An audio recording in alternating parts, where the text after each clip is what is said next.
Bismillahirrahmanirrahim. Assalamualaikum warahmatullahi wabarakatuh.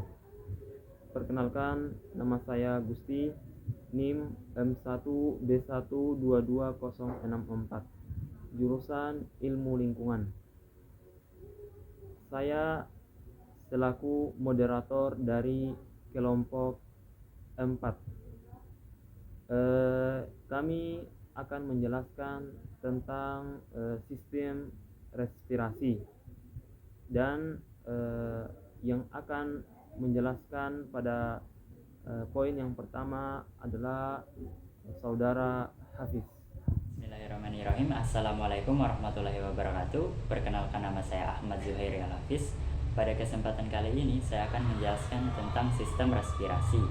Seperti yang kita ketahui, sistem respirasi adalah sistem organ yang digunakan untuk tempat pertukaran gas.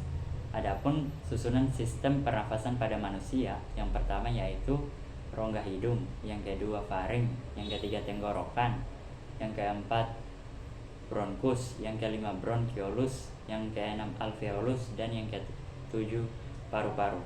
Oke, kemudian saya akan menjelaskan tentang rongga hidung. Adapun fungsi dari rongga hidung yaitu yang pertama sebagai alat untuk menghirup udara, yang kedua sebagai alat untuk menyaring benda-benda atau kotoran-kotoran yang masuk ke dalam paru-paru, yang ketiga sebagai alat indera penciuman. Lubang hidung terhubung langsung dengan rongga hidung yang di dalamnya terdapat rambut-rambut halus yang berfungsi untuk menyaring kotoran-kotoran yang akan masuk ke dalam paru-paru. Sekian dari saya, akan dilanjutkan oleh teman saya.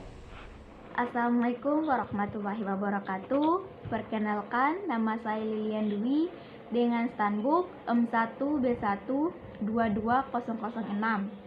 Di sini saya akan melanjutkan materi pembahasan presentasi. Rongga hidung. Bagian yang terdapat di rongga hidung terdiri dari 6 poin. Yang pertama, rambut sebagai penyaring udara. Yang kedua, sel Goldberg sebagai penghasil lendir atau mucus untuk melembabkan udara. Yang ketiga, sel olfaktori sebagai pembau. Yang keempat, sinus.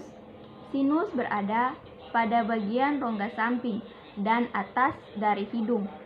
Yang kelima, tulang rawan yang lentur. Yang keenam, pemisah atau septum. Pemisah menjadi 2 rongga hidung. Selanjutnya, faring.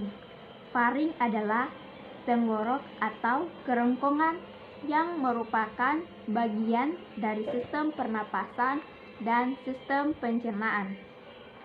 Hubungan faring dengan rongga hidung untuk produksi suara, serta memungkinkan manusia untuk bernapas menggunakan mulut. Jika diperlukan secara medis, memasukkan makanan melalui hidung. Alat pernapasan selanjutnya yakni laring atau kotak suara. Laring atau kotak suara ini adalah organ pada leher mamalia yang melindungi trakea dan terlibat dalam produksi suara. Laring adalah saluran pernapasan yang membawa udara menuju ke trakea. Fungsi utama laring adalah melindungi saluran pernapasan di bawahnya dengan cara menutup secara cepat pada stimulasi mekanik, sehingga mencegah masuknya benda asing ke dalam saluran pernapasan. Kemudian, pada laring juga terdapat tonjolan yang menjadi ciri seksual sekunder pada pria atau lebih dikenal sebagai jakun. Kemudian alat pernapasan selanjutnya yakni bronkus dan alveolus, yang merupakan percabangan trakea yang menuju paru-paru kanan dan kiri. Bronkus kanan lebih vertikal daripada kiri, karena strukturnya ini, sehingga bronkus kanan akan mudah kemasukan benda asing. Itulah sebabnya disebut paru-paru kanan. Kemudian fungsi dari alveoli itu sendiri yaitu untuk menyimpan udara untuk sementara waktu untuk memungkinkan penyerapan oksigen ke dalam darah.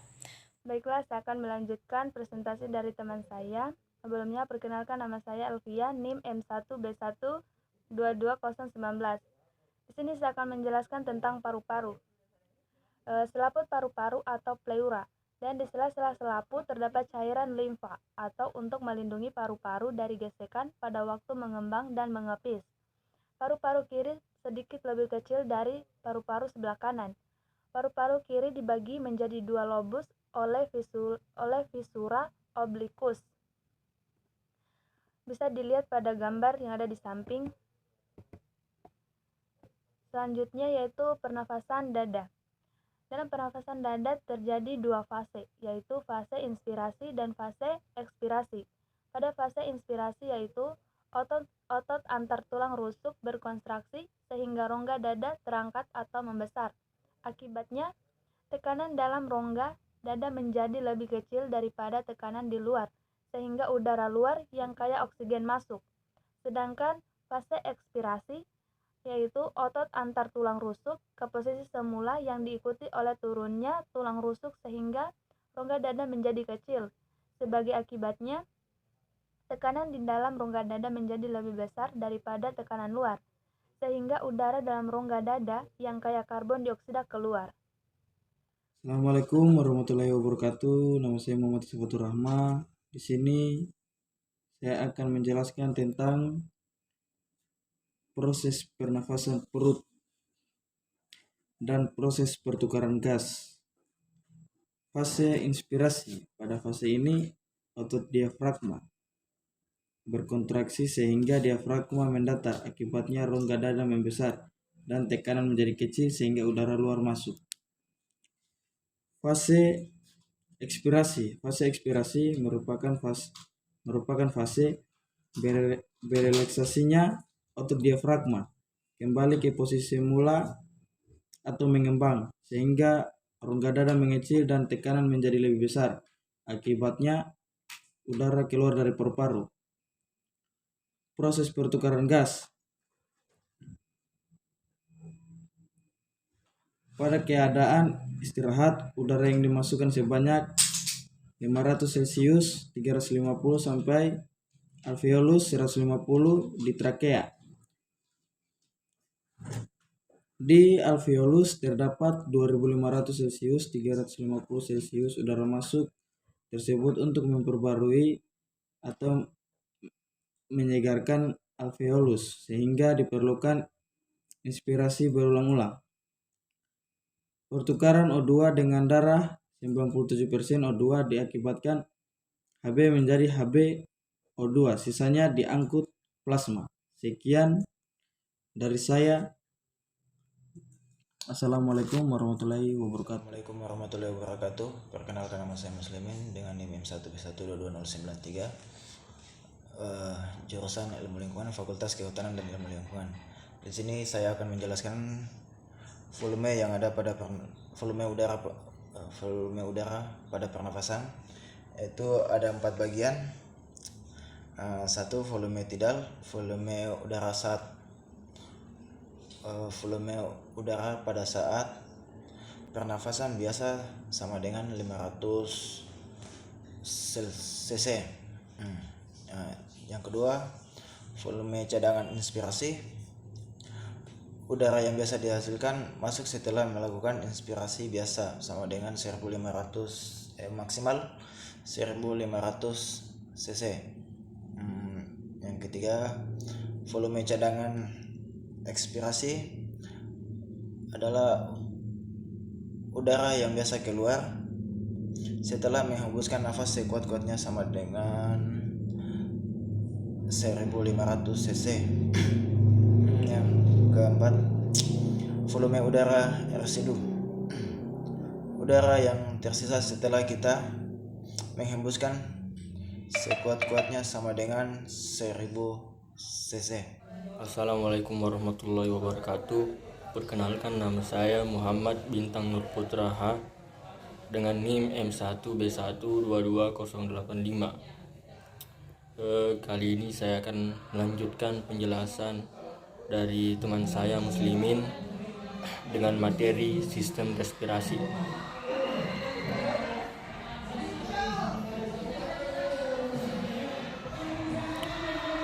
Kali ini saya akan menjelaskan mengenai frekuensi pernapasan. Umumnya, manusia bernapas 15-18 kali per menit.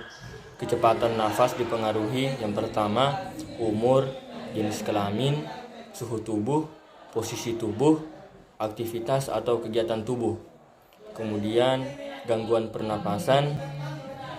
Yang pertama yaitu emfisema disebabkan hilangnya elastisitas alveolus, asap rokok dan kekurangan enzim alfa 1 antitripsin adalah penyebab kehilangan elastisitas pada paru-paru ini.